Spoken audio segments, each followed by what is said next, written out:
नमः ओम नमः ओम नमः। मानतुंग आचार्य कृत भक्तामर स्तोत्र के हम लोग आराधना कर रहे हैं। प्रतिदिन इन श्लोकों के बारे में चर्चा कर रहे हैं। भक्तामर स्तोत्र भक्त को अमर बनाने वाले स्तोत्र हैं। यहाँ पर अमर देवताओं के लिए कहा गया है। देवता लोग किस तरीके से भगवान के भक्ति किए और उस समय भगवान के भक्ति में क्या क्या उनको आश्चर्य प्रकट हुआ, वो सब मानतुंग आचार्य इस भक्ति मार्ग में बताते हैं। मानतुंग आचार्य अब आगे 7वें श्लोक में क्या कहते हैं इस बारे में हम चर्चा करेंगे। त्वत्संस्तवेन भवसन्तति सन्निबद्धं पापं क्षणात् क्षयमुपैति शरीरभाजाम् आक्रान्तलोकमलिनीलमशेषुमांशु सूर्यांशु भिन्नमिव शार्वरमन्धकारम। महानुभाव, अब मानतुंग आचार्य ये कह रहे हैं कि जो भी हम भक्ति कर रहे हैं और इस भक्ति के द्वारा जो हमारे तन में, मन में, चेतन में जो विशुद्धि आ रही है, उस विशुद्धि से अशुभ कर्मों के निर्जरा हो रही है और अशुभ कर्म आने से रुक रहा है और मात्र शुभ कर्मों के लिए स्थान मिल रहा है। उसी को हम धर्म ध्यान या भक्ति कहते हैं। और जब हम धर्म ध्यान से ऊपर उठ जाते हैं तो शुक्ल ध्यान में केवल संपूर्ण कर्मों के निर्जरा होकर के मोक्ष मार्ग प्रशस्त होता है। महानुभाव, ये भक्ति भुक्ति मुक्ति के लिए कारण है। और आचार्य मानतुंग देव ऐसे मार्ग को प्रशस्त किया। ये स्वर के द्वारा ईश्वर तक पहुँचने के एक मंगल प्रयास है। ये अमरत्व की यात्रा की ये बहुत सुंदर कड़ी है जो अमरत्व की ओर हमको, ये सीढ़ी है जो ले जाता है, जो कष्ट को नष्ट करता है, दुख को दूर करता है।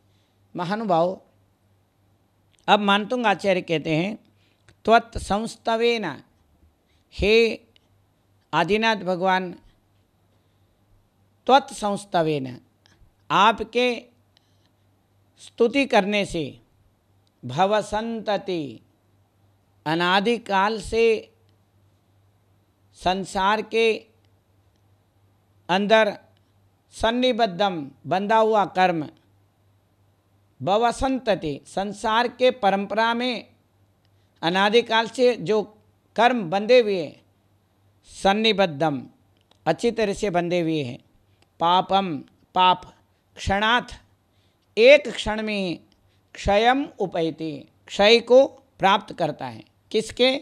शरीर भाज्याम, शरीर का मतलब शरीर, भाज्या मैंने धारी, शरीरधारी संसारी प्राणी, संसारी प्राणियों के पास में शरीर है, इसलिए शरीर भाज्याम शरीर शब्द मानतुंग आचार्य यहाँ पर प्रयोग किए हैं। और शब्दों का विन्यास, शब्दों का जोड़, छंद, लालित्य और अलंकार, रस, सारे इसके अंदर भरा पड़ा हुआ है।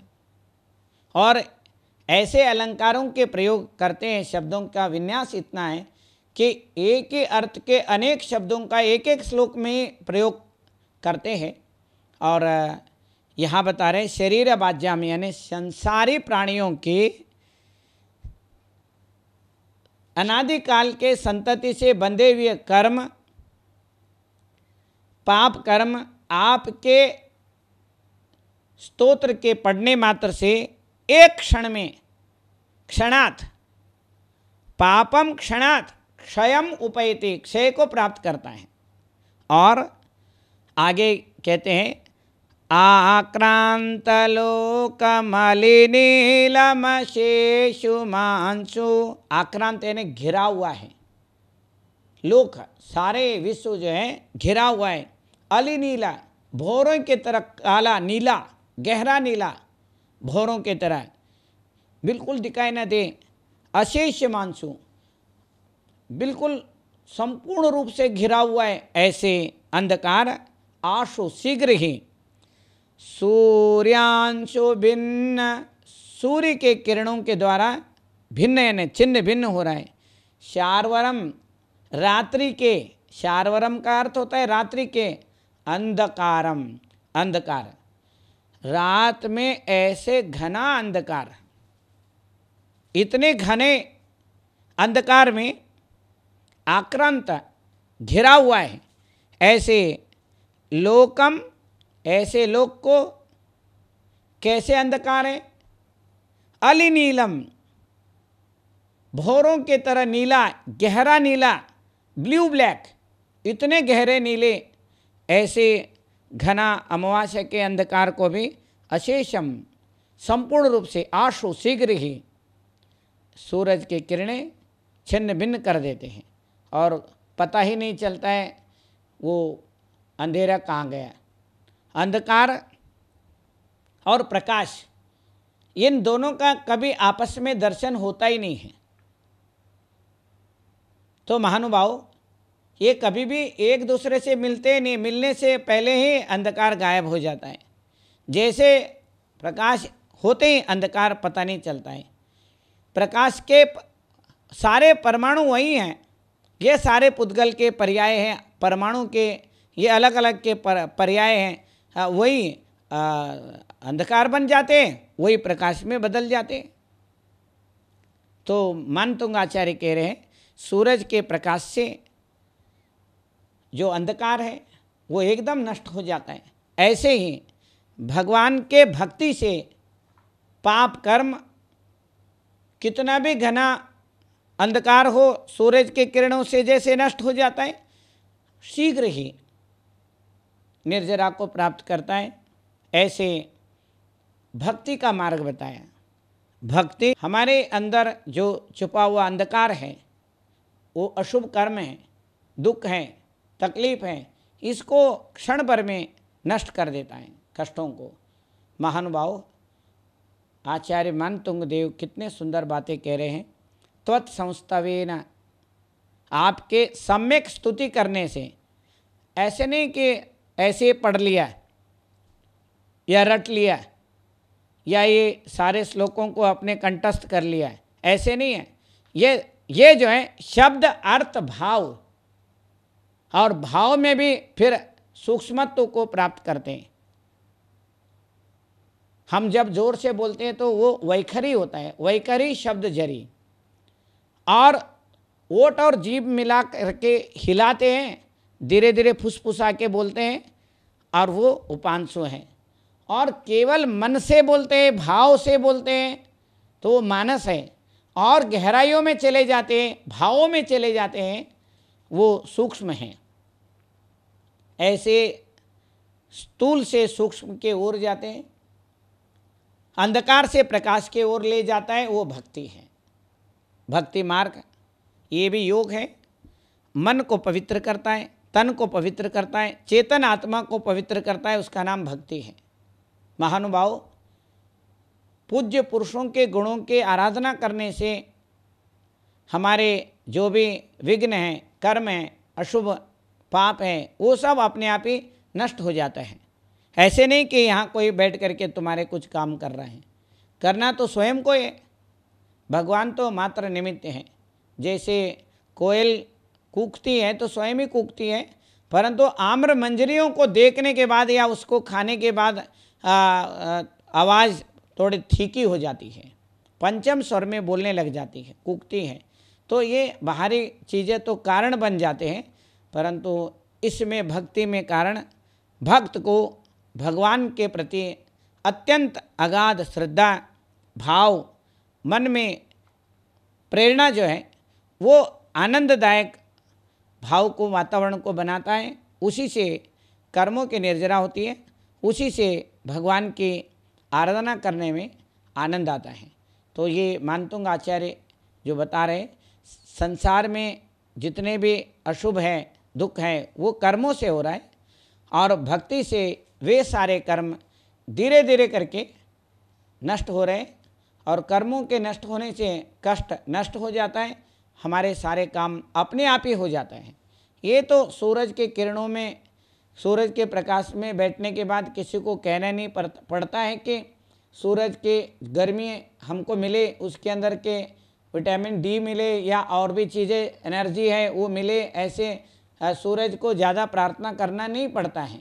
बस आपको वहाँ धूप में जाने भर की ज़रूरत है, धूप में बैठने खड़े होने भर की ज़रूरत है, तो आपको सब कुछ मिल जाता है। ऐसे ही हम अपने मन को पवित्र करने के लिए ऐसे पवित्र आत्मा को ही याद करते जो गुणों में हमसे श्रेष्ठ हैं, गुणों में जो समृद्ध हैं, शक्तिशाली हैं और गुणों का भंडार हैं, उन्हीं को हम उन्हीं के गुणगान करते हैं, उन्हीं की आराधना करते हैं, उन्हीं की भक्ति करते हैं। उनके भक्ति के वश में आकर के हम अपने आप को, अंतरात्मा को परमात्मा के साथ जोड़ लेते हैं। यही भक्ति है। स्वस्वरूप अनुसंधानम भक्ति ही, अपने आत्मा के स्वरूप का अनुसंधान करना ही भक्ति है। और पूज्य पुरुषों के गुणगान के साथ हम अपने स्वयं आत्मा का और अंतरात्मा में छुपे हुए अनंत गुणों को हम याद कर लेते हैं। इन्हीं शब्दों को हम बार बार सोचते हैं। और आगे जो है, अब अगले श्लोक की ओर हम बढ़ते हैं। मानतुंग आचार्य और आगे भगवान की जो महत्ता, उनके जो प्रभुता है, उनका जो प्रभाव है, वो बता रहे हैं। मत्वेति नात तव संस्तवनं मयेद मारभ्यते तनुदियापि तव प्रभावात् चेतो हरिष्यति सतं नलिनी दलेषु मुक्ता फलाद्युतिमुपैति ननूदबिन्दुः। महानुभाव, इन श्लोकों को तरह तरह के अलग अलग भावों में, अलग अलग राग में, अलग अलग तर्ज में पढ़ा जा सकता है। ये वसंत तिल का चंद है। इनके मात्राएं सारा सिस्टमेटिक ढंग से गण बने हुए हैं, उसी हिसाब से इनको पढ़ते हैं तो इसका आनंद आता है। मत्वेति, यह मानकर, हे नाथ, हे भगवान, मैं यह मानता हूँ। मत्वेति, क्या मानता हूँ? तनु दियापि, तनु यानी थोड़ा, धी यानी बुद्धि, कम अल्प ज्ञान वाला होता हुआ भी, तनु दिया अपि, अल्प ज्ञान वाला होता हुआ भी, तव संस्तवम, आपके जो स्तोत्र है, मया इदम, मेरे द्वारा यह आपका जो स्तोत्र है, आरभ्यते, प्रारंभ किया जा रहा है, और वो भी तव प्रभावात, हे भगवान, आपके प्रभाव से, आपके महिमा से, आपके शक्ति से ये चेतो हरिष्यति, सज्जन लोगों के चित्त को हरने वाला होगा। सताम, सता मैंने सज्जन लोगों के, चेतो चित्त को, हरिष्यति अर्थात हरने वाला है। कैसे? नलिनी दलेशो, कमलिनी के पत्ते पे, कमलिनी के पत्ते पे, मुक्ता फल द्युतिमुपैते, मोती की तरह चमकते हैं। क्या? ननूद बिंदु, क्या पानी के बूंद कमलिनी के पत्तों पर, ननु उद बिंदु, ननु यानी क्या? उद बिंदु, उद का मतलब जल, बिंदु का मतलब बूंद। क्या जल के बूंदे मुक्ता फलम द्युतिम उपैते, क्या मोती के तरह नहीं चमकते हैं? कमलिनी के पत्ते पर गिरे हुए जल के बूंदे ऐसे दिखते हैं जैसे मोती हो, चमक रहे हो। ऐसे ही मैं मानकर चलता हूँ, कम बुद्धि वाला हूँ, फिर भी आपके स्तुति मेरे को ऐसे प्रभावित कर रहे हैं, आपके प्रभाव से, तव प्रभावात, हे भगवान, हे आदिनाथ भगवान, आपके जो प्रभाव है, ऐसे प्रभाव है जो मेरे मन को अपने आप ही पवित्र कर रहे हैं। जैसे जल के बूंद को मोती के समान दिखने जैसे वहाँ पर स्थिति उत्पन्न कर रहा है। महानुभाव, कितनी सुंदर बात आचार्य मानतुंग देव कह रहे हैं कि कमलिनी के पत्ते पे जब पानी के ओस के बूंद पड़ जाते हैं तो ऐसे लगते कि मोती रखे हुए हैं, और जब हाथ लगाते हैं तो वो जल का बूंद होता है। दूर से देखने में मोती जैसे सुंदर और चमकते हैं और बहुत बढ़िया लगते हैं, जैसे कोई स्फटिक मणि के दाना उसके ऊपर रखा हो, ऐसे लगते हैं। तो मानतुंग आचार्य कितने सुंदर सुंदर उपमा अलंकार का प्रयोग करते हैं, शब्दों का ऐसे विन्यास। मत्वेति नाथ तव संस्तवनम मयेद, ये मान करके मैं चल रहा हूँ। तनु दिया आप ही, कम बुद्धि वाला होता हुआ भी तनु दिया, तनु यानी छोटा, दी यानी बुद्धि, अल्प ज्ञानी, छद्मस्त होता हुआ भी मैं आपके इस नलिनी दलेशो, नलिनी का मतलब होता है कमलिनी के पत्तों पे। कमलिनी के जो दल होते हैं, पत्ते होते हैं, वो बहुत ही मुलायम, कोमल, सुंदर और बिल्कुल हरे हरे होते हैं और बहुत चौड़े होते हैं। उन चौड़े चौड़े पत्तों को देखते हैं तो मन को हरने वाले दृश्य होता है। उसी में थोड़े बूंद गिर जाते हैं, पानी के ओस के बूंद गिर जाते हैं। वो ओस के बूंद ऐसे चमकते हैं जैसे किसी ने मोती को यहाँ फिरो रखा हो। कई बार 10-20 बूंदें होती है तो भी वो ऐसे सुंदर चमकते हैं। ऐसे ही भगवान के गुणगान करने से, उनके भक्ति करने से, उनके स्तोत्र करने से वो स्तोत्र भी बहुत सुंदर होगा। कैसे होगा? जैसे सज्जन लोगों के चित्त को हरने वाला होगा। कि वाकई में मानतुंग आचार्य सही कह रहे हैं कि ये भक्तामर स्तोत्र जो भी पढ़ता है, आदिनाथ भगवान के जिनका वर्णन वेद में, उपनिषद में, भागवत में और अनेक ग्रंथों में, सारे भारतीय संस्कृति का एक अभिन्न अंग स्वरूप भगवान ऋषभदेव रहे। इनके लिए अभी आगे हम श्लोकों में पढ़ेंगे। ब्रह्मा है, विष्णु है, महेश है, बुद्ध है, सब शब्दों को इन्होंने प्रयोग किया है। 1000 नामों से, 1008 नामों से, सहस्र नाम से भगवान की आराधना करते हैं। और संपूर्ण देश में बहुत अत्यंत प्राचीन काल से ही भगवान ऋषभदेव के मूर्तियाँ प्राप्त होती रही हैं। और ये जो मानतुंग आचार्य इतने सुंदर उनका प्रभाव, महिमा, उनके गुणगान करते हुए बता रहे हैं कि भगवान के गुणगान में इतना शक्ति है, भक्ति में इतना शक्ति है जो मुक्ति को प्रदान करे और जो शक्ति को प्रदान करे और जो अपने अंदर एक करंट पैदा करे। ऐसे ये स्तोत्र हैं। अगर इनको अलग अलग तरीके से भी पढ़ते हैं तो बहुत सुंदर इसके राग तर्ज है, अंदर से करंट उत्पन्न हो जाती है। मात्वेति नाथ तव संस्तवनम मयेद, मारभ्यते तनुदियापि तव प्रभावात्, चेतो हरिष्यति सतां नलिनी दलेषु, मुक्ता फलद्युतिमुपैति ननुदबिन्दु। इन्हीं शब्दों के साथ मैं अपना इस वक्तव्य को विराम देता हूँ।